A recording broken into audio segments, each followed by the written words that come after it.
I enjoy it. You know, you can see a long ways around here, and there's another example. His neighbor there, he uses manure and on the straw, and they're big farmers, like huge farmers.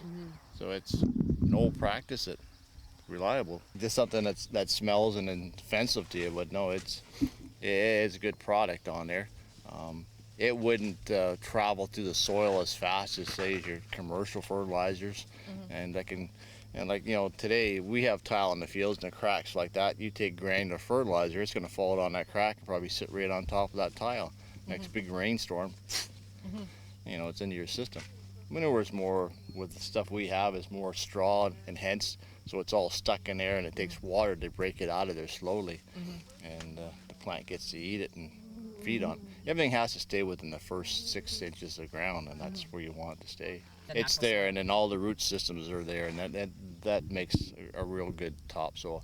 But then you also too is that's a company. They got salesmen. They got to sell a product, and they're going to work on it to move it on there. Whether you need it or not, that's up to the individual to take it. They may find it's easier to use and whatever, but you always go back to the old. Yeah. The old always keeps showing up. You hate to see everything go to large factory farms.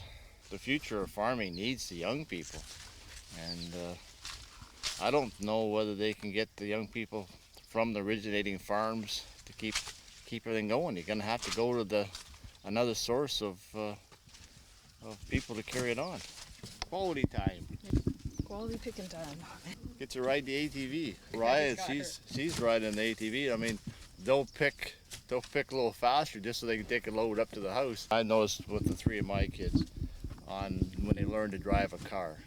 Colleen had drove the lawnmower, cutting grass, knew how to run the steer, whatever. My oldest daughter never did that. When I tried to teach her how to drive, she didn't really know what to do with the steering wheel and all that stuff. The difference between just running farm machinery and tractors and stuff, and then you get them into a car and say, okay, now you got to go by the rules of the road. But they have all that knowledge of the turning the wheel and using the brake or the clutch. Makes a big difference. Not as scary either. A lot of the machinery that we have now is pretty simple forward, and they know anything else you push in the clutch and turn the key off. You have to be aware of what's around you all the time. It's big equipment. We get on sometimes on the grandkids. I do when they get hollering and that, because on the farm that's a sense of slam on the brakes. They're getting better at it. I mean, they're just hollering because they're laughing or whatever playing. But on the back of a wagon, somebody squeals out and you're pulling it, you're going to automatically come to a stop. Safety is that they have to watch where they're going, know where everybody is. And I started cutting the grass with the riding lawnmower when I was 12. So, and here my sister, never used a riding lawnmower, never been on the tractor. And before then, I, swam in the pool all day and didn't really have a whole lot of chores. And, it was really different. And coming out here, at that age and starting, but. Yeah, it didn't bother me, and just, my parents always said over and over again is you got to be a hard worker in life, and it's just something you got to do, so, you have to be around the lifestyle, too. The animals and just roaming and exploring, and... You still have to do the programs, and things will happen in life, and it is part of life. They almost need to take a course in it. Whether they like it or not, they go into it. They'll gain something out of it. They'd have to know the weathers, the clouds.